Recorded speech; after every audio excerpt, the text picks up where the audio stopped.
هذه قصيدة مهداة للشيخ زايد بن سعيد بن شدة أبو سعيد، ويستاهل. يقول: سلام يا زايد سلام المحبين،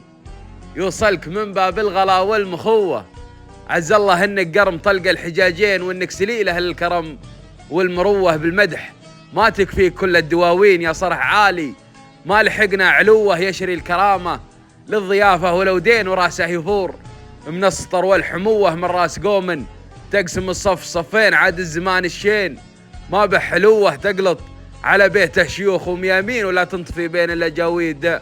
ضوه، يذبح هموم الفقر والهم والدين والمرجله، هي عشقته من فتوه بالعرف والاخلاص والصدق والدين، هذاك بنشده على العز قوه، ودك تسوي من فعايله بيتين، والشعر به يزداد معنا وقوه، يا ليت زايد من مثيله كثيرين، ما شفت من يشكي قلال المخوه، يا حظها ابو ظبي وبنياس، والعين في ابو سعيد وطيب راسها، وسموه سنافي ومطنوخ، وايضا حمر عين مقبول من ربي، وعندها حفوه ما يترك الصاحب ولا يحكي الشين، وعلى المرجله والجود عندها جروه، هذاك زايد منزله بالشرايين، ابو سعيد اللي معه زان جوه، يحفظه ربي من عيون الحسودين، ويلقى مراده يا عرب والمنوه، ويجعل ابوه بجنه الخلد امين، وعند الله المعبود يلقى الجزوه. وسوالم اخوكم الشاعر ناصر غالب عمر بن قرموس التميم.